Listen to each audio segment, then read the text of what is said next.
host, Amanda Hinman, founder of the Hinman Holistic Health Institute. And today I'm going to be talking about something that's so important when you're trying to help improve your child's health.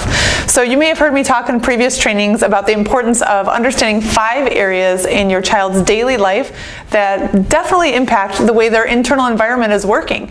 And if you recall, their internal environment is essentially what's responsible for any symptom that comes up. Whether your child has ADD and is struggling with distracted thoughts or difficulty focusing, maybe they have anxious thoughts, and maybe they have even allergic reactions or some type of inflammation in the body, or like my daughter had seizures and her symptom was clearly a seizure episode. So whatever type of symptom your child is experiencing that is making their life challenging, there are 5 areas of their daily life that are impacting the way their body functions and how every cell happens to create these symptoms. And those areas, once again, are their nutrition, their relationships, or in other words, the way that they feel understood for who they are, the balance of activity and downtime, and also their beliefs. So now that you know the 5 areas, and we have other information, you can feel free to check out other blog posts that go into detail about these 5 areas.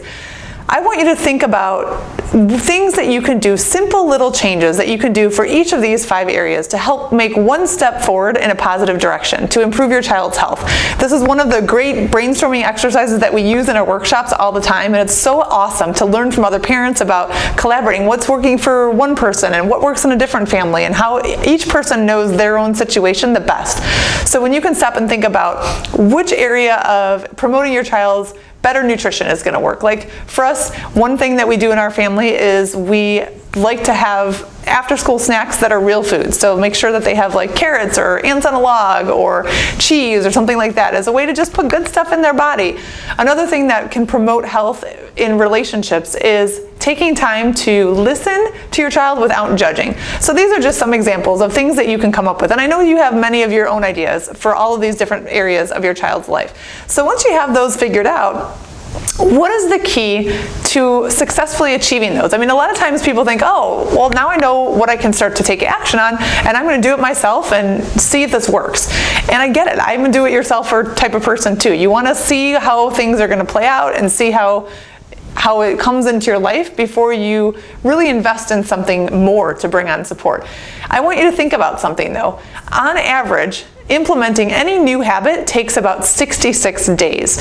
So if you were to think about 5 things, one for each of those areas of your child's life that you want to make a habit, so it just becomes automatic, something that you don't even think about it and it's benefiting your child every single day to overcome whatever symptom they're experiencing, then that's going to take 66 times 5. That's going to take a lot of time and energy and effort to do that. And you may be thinking, I don't even know if I can fit anything else on my to-do plate. If you're like me and like most busy moms, your to-do list is like miles long. The last thing you have is time to add extra energy and extra work onto your daily to-do list, all of the things that you get done anyway. So the important step is to really think about, how can I make this easier for myself, and how can I make this just simpler and less stressful and overwhelming? Well, I think finding 2 different types of people to utilize as resources is going to be so valuable. And the first is lining up with someone who has been through this before. Somebody that you know has been through the same shoes that you were in and has successfully come out on the other side and turned things around and improved their child's health and had just a great experience. Because anytime you go through something, there's a learning curve, and you learn so much valuable information that you can share for other people that haven't been there yet. I think of it like building a new house, right? Anytime you build a house from scratch, people always tell me, oh my gosh, there's so many things I would do differently and so many things that delayed time and extra money. If I were to build a second house, I could do it so much easier. And that's the case for everything in life. Once you've been through something, you have gained the resources and the knowledge to make it more improved and more efficient for the next time. So find somebody who has been in your shoes before and has reached the place that you would like for your child and for your family. And the second type of person or group to surround yourself is people that are in a similar circumstance as you. So when you can find a community that has other people that are kind of going through the same challenges that you are presently at this moment, it is so great to feel supported, to feel safe, to show up as you are, even with the challenges and the anxiety and maybe the guilt and the powerlessness that you feel, and to kind of tag along about what's happening in the moment. Because sometimes that person who's been through it before forgets what it feels like to be going through it in that moment.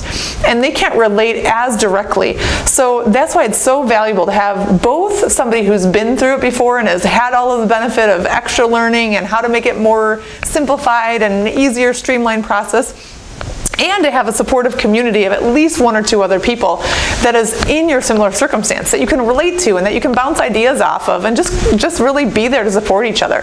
So if you don't already have that, I would encourage you to look out and seek for those two types of relationships and dynamic or resources in your life. One of them is, that's the great thing that we offer in our programs, is we have obviously the people who have been in the shoes before, Mike and I, as well as many of other clients who have experienced dramatic health transformations in their family. And then we have a huge collaborative community that provides each other so much support, and we're constantly learning. It's such a great experience. I mean, candidly, I love it because I feel like I learn every day from my clients as much as they learn from me. It's a win-win mutual exchange. So if you are interested in learning more about how you can find out about our community, you can always feel free to write a message in the blog, send us a message at mikeandamanda@hinmans.com, or check in on our website, hinmans.com. Otherwise, find a resource and a community and a person who's been there where you want to be ahead of you to learn from and to take your journey to make it that much easier, so you're not spending 66 times 5 times however many other new habits you want to start to bring into your child's life to really reduce their symptom for good. Thank you.